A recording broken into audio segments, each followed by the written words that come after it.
दोस्तों, अगर मैं आपसे पूछूं कि भारत देश को किसने आजाद कराया तो आपका उत्तर होगा हमारे देश के बहुत से वीर, शहीद, वीरांगनाओं और क्रांतिकारियों जैसे महात्मा गांधी, जवाहरलाल नेहरू, सरदार वल्लभ भाई पटेल, डॉक्टर राजेंद्र प्रसाद, सुभाष चंद्र बोस, चंद्रशेखर आजाद, भगत सिंह, रानी लक्ष्मीबाई और मंगल पांडे जैसे वीर सपूतों ने इस देश की आजादी के लिए अंग्रेजों से आजीवन संघर्ष किया और अपने प्राणों की बाजी लगाकर इस देश पर मर मिटे।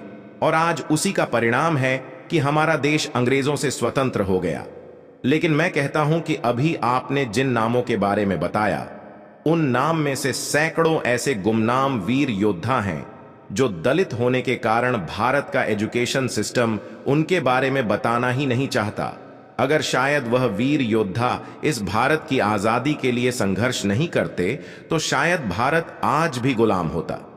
आखिर यह जातिवादी लोग भारतीय एजुकेशन सिलेबस में पिछड़े, दलित, पीड़ित लोगों के इतिहास के बारे में क्यों नहीं बताते? इसका सीधा सीधा उत्तर यही है, क्योंकि यह लोग हिंदुओं को जातियों में तोड़ कर रखना चाहते हैं, जिससे इन लोगों को अपनी स्वर्णिम इतिहास के बारे में कभी भी पता ना चल पाए। जब उन लोगों को अपना इतिहास पता लग जाएगा तो वह लोग भी अपने अधिकारों के लिए और इस असमानता को मिटाने के लिए, इस देश में ऊंच नीच की जंजीरों को तोड़ने के लिए संघर्ष करना प्रारंभ कर देंगे। आज की वीडियो में हम आपको 6 ऐसे वीर, क्रांतिकारी, वीरांगनाओं और अमर शहीदों के बारे में बताएंगे। अगर यह लोग भारत की आजादी के लिए संघर्ष नहीं करते तो भारत आज भी गुलाम ही होता।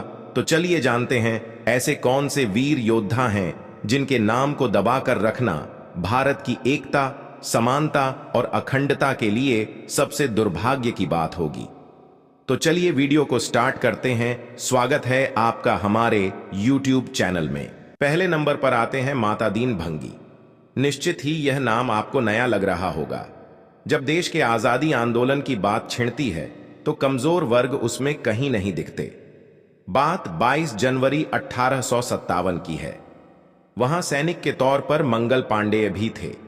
वहीं एक दिन माता दीन ने मंगल पांडेय से कहा था कि आप ब्राह्मण हैं, परंतु जिन कारतूसों पर गाय और सूअर की चर्बी लगी होती है उन्हें अपने मुंह में डालकर दांतों से तो ढकर बंदूक में लगाते हो। यह सुनकर मंगल पांडेय के अंदर अंग्रेजों के प्रति विद्रोह की ज्वाला भद्दक उठी। विरोध को दबाने के लिए अंग्रेज अधिकारियों ने मंगल पांडेय पर गोलियां चला दी। जवाब में मंगल पांडेय ने भी बंदूक चला दी। मंगल पांडेय घायल हो गए। इस घटना के कारण सैनिकों में विद्रोह भद्दक उठा। माता दीन भंगी भी कर्तव्य निभाने में पीछे नहीं रहे। उन्होंने अंग्रेजों के रखे हथियारों, गोला बारूद, रसद तथा ठिकानों का पता विद्रोही सिपाहियों को बता दिया और 1857 की क्रांति में बद्ध सहयोगी बन गए। बाद में अंग्रेजों ने भारतीय सैनिकों को विद्रोह के लिए भद्दे चकाने का मुख्य आरोपी माता दीन भंगी को माना। यह मुकदमा माता दीन भंगी के नाम से चला। सभी गिरफ्तार क्रांतिकारियों को कोर्ट मार्शल के जरिए फांसी की सजा दी गई। माता दीन भंगी भी मातृभूमि के लिए 8 अप्रैल 1857 को शहीद हो गए। दूसरे नंबर पर आती हैं महान वीरांगना झलकारी बाई। भारत की आजादी के लिए संघर्ष किया था झलकारी बाई ने, और भारत के एजुकेशन सिस्टम ने यहां पर भी जातिवाद का परिचय देते हुए झांसी की रानी लक्ष्मीबाई को पढ़ाया। क्योंकि झलकारी बाई दलित समाज से थी, इसीलिए यहां पर उन्हें छुपाने की कोशिश की गई। एक महान और आदर्श वीरांगना महिला जिसके बारे में जानकर पूरे भारतवासियों को गर्व महसूस होगा, ऐसी झांसी की झलकारी बाई का जन्म बुंदेलखंड के एक गांव में 22 नवंबर को एक गरीब कोली परिवार में हुआ था। उनके पिता का नाम सदोवा उर्फ मूलचंद कोली और माता जमुनाबाई उर्फ धनिया था। झलकारी बचपन से ही साहसी और दृढ़ प्रतिज्ञा बालिका थी। बचपन से ही झलकारी घर के काम के अलावा पशुओं की देखरेख और जंगल से लकड़ी इकट्ठा करने का काम भी करती थी। एक बार जंगल में झलकारी की मुठभेड़ एक बाघ से हो गई थी और उन्होंने अपनी कुल्हाड़ी से उसको मार डाला था। वह एक वीर साहसी महिला थी। एक अन्य अवसर पर जब गांव के एक व्यवसायी पर डकैतों के एक गिरोह ने हमला किया, तब झलकारी ने अपनी बहादुरी से उन्हें पीछे हटने को मजबूर कर दिया था। उनकी इस बहादुरी से खुश होकर गांव वालों ने उसका विवाह रानी लक्ष्मीबाई की सेना के एक सैनिक पूरन कोरी से करवा दिया, जो बहुत बहादुर था। पूरे गांव वालों ने झलकारी बाई के विवाह में भरपूर सहयोग दिया।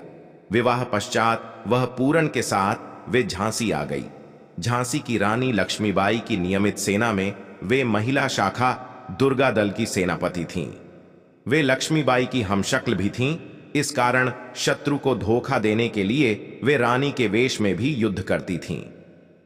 सन 1857 के प्रथम स्वतंत्रता संग्राम में अंग्रेजी सेना से रानी लक्ष्मीबाई के घिर जाने पर झलकारी बाई ने बड़ी सूझबूझ मालिक के प्रति निष्ठा दिखाते हुए स्वामी भक्ति और राष्ट्रीयता का परिचय दिया था।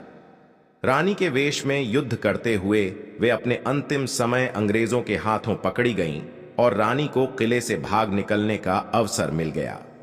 उस युद्ध के दौरान एक गोला झलकारी को भी लगा और जय भवानी कहती हुई वे जमीन पर गिर पड़ी। उनका निधन 4 अप्रैल 1857 को झांसी में हुआ था। भारत की संपूर्ण आजादी के सपने को पूरा करने के लिए प्राणों का बलिदान करने वाली वीरांगना झलकारी बाई का नाम आज भी इतिहास के पन्नों में अपनी आभा बिखेरता है। ऐसी महान वीरांगना थीं झलकारी बाई। उनके सम्मान में स्क्रीन पर राष्ट्रकवि मैथिली शरण गुप्त की लिखी ये पंक्तियां उनकी वीरता का बखूबी वर्णन करती हैं। तीसरे नंबर पर आती हैं महान वीरांगना ऊदा देवी। ऊदा देवी का जन्म भी एक दलित परिवार में ही हुआ था। उत्तर प्रदेश के लखनऊ के पास उजिरियांव गांव की ऊदा देवी एक दलित वर्ग की पासी जाति में पैदा हुई थीं। बचपन से वह जुझारू स्वभाव की थीं। उनके पति मक्का पासी अवध के नवाब वाजिद अली शाह की पलटन में एक सैनिक थे। उनके संघर्ष को 1857 के स्वतंत्रता आंदोलन की नायिका ऊदा देवी पासी को देख सकते हैं। उन्होंने 36 ब्रिटिश सैनिकों को मार गिराया और अंततः वीर गति को प्राप्त हुई। मंगल पांडे ने केवल एक अंग्रेज को मारा। भारत के लोग हर वर्ष उनकी जयंती मनाते हैं, लेकिन पूजा देवी निकले समस्या आने के कारण उनके बारे में कुछ बताया ही नहीं जाता। उनकी वीरता का ब्रिटिश अधिकारियों पर इतना जबरदस्त असर रहा कि ऊदा देवी की वीरता के बारे भारतीय इतिहासकारों से अधिक ब्रिटिश पत्रकारों और अधिकारियों ने लिखा है। चौथे नंबर पर आते हैं महान क्रांतिकारी बिरसा मुंडा। हम आपको बिरसा मुंडा के बारे में बताने जा रहे हैं, जिन्होंने लोगों के जीवन पर ऐसी छाप छोड़ी कि आदिवासियों ने उन्हें भगवान का दर्जा दे दिया। बिरसा मुंडा ने एक दिन घोषणा भी की थी कि वह पृथ्वी पिता यानी धरती आबा हैं। आइए वीडियो में विस्तार से उनके जीवन के बारे में जानते हैं। खूंटी के उलिहातू में 15 नवंबर 1875 को बिरसा मुंडा का जन्म हुआ। बिरसा की प्रारंभिक शिक्षा चाईबासा के जर्मन मिशन स्कूल में हुई। पढ़ाई के दौरान ही बिरसा की क्रांतिकारी तेवर का पता चलने लगा। एक दिन उनकी मां प्रवचन सुन रही थी। मां ने उसे बिरसा बेटा कहकर पुकारा। बिरसा ने कहा, वह धरती आबा है और अब उसे इसी रूप में संबोधित किया जाना चाहिए। जब ब्रिटिश सत्ता ने 1885 में पहली बार बिरसा मुंडा को गिरफ्तार किया तो धार्मिक गुरु के रूप में मुंडा समाज में स्थापित हो चुके थे। 2 साल बाद जब रिहा हुए तो अपने धर्म को मुंडाओं के समक्ष रखना शुरू। एक बार अंग्रेजों ने बिरसा मुंडा को गिरफ्तार कर लिया। इस गिरफ्तारी के पीछे कोई आंदोलन नहीं था, बल्कि प्रवचन के दौरान उमद दहाड़ने वाली भीड़ दहाड़ थी। अंग्रेज नहीं चाहते थे कि इलाके में किसी प्रकार की भीड़ दहाड़ एकत्रित हो, चाहे वह प्रवचन के नाम पर ही क्यों ना हो। अंग्रेजी सरकार ने बहुत चालाकी से बिरसा को रात में पकड़ दहाड़ लिया जब वह सोए थे। बिरसा जेल भेज दिए गए। बिरसा और उनके साथियों को 2 साल की सजा हुई। 5वें नंबर पर आते हैं शहीद तिलका मांझी। तिलक मांझी बिहार की धरती पर पैदा हुए। माना जाता है कि उनकी जन्मतिथि 11 फरवरी 1750 थी। जन्म के बाद वे जबरा पहाड़ियां हुए। वे संथाल थे या पहाड़ियां, इतिहासकारों में इस बात पर मतभेद है। उस दौर के ब्रिटिश रिकॉर्ड्स पलटने पर उनका नाम जबरा पहाड़िया ही मिलता है। कई इतिहासकार तिलका मांझी को प्रथम स्वतंत्रता सेनानी मानते हैं। तिलका मांझी के जीवन पर महाश्वेता देवी ने बांग्ला भाषा में, शालगिरार डाके और राकेश कुमार सिंह ने हिंदी में हुल पहाड़ियां लिखा है। 1707 में औरंगजेब की मौत के बाद बंगाल मुगलों के हाथ से छूटकर एक सूबा या प्रोविंस बन गया। यहां जमीन की कीमत वसूल करने के लिए जागीरदार और जमींदार बैठा दिए गए। ये जमींदार गरीबों आदिवासियों का शोषण करते। अंग्रेजों ने जमींदारी प्रथा खत्म तो की, लेकिन उनकी गद्दी पर गोरे साहब बैठ गए। अंग्रेजों ने भी आदिवासियों का शोषण किया। कहते हैं कि 12 जनवरी 1785 के दिन तिलका मांझी को अंग्रेजों ने पकड़ लिया। तिलका मांझी को अंग्रेजों ने घोड़ों से बांधकर भागलपुर तक घसीटा। कहते हैं तिलका मांझी इस यातना के बाद जीवित थे। 13 जनवरी 1785 को 35 वर्षीय वीर को फांसी दे दी गई। दोस्तों, आजादी की लड़ाई में समाज के सभी वर्गों और जातियों के लोग थे। इसके बावजूद इतिहास में उन्हीं लोगों के नाम दर्ज किया गया जो समाज के अगड़े वर्ग से आते थे। उदाहरण के तौर पर हम आजाद हिंद फौज को देख सकते हैं, जिसमें हजारों स्वतंत्रता सेनानी मारे गए, परंतु 3-4 बढ़े नामों के अलावा शेष के बारे में कोई नहीं जानता। दोस्तों, इस वीडियो को ज्यादा से ज्यादा शेयर करें ताकि इन महापुरुषों की कुर्बानियां भारतीय इतिहास में अमर रहें।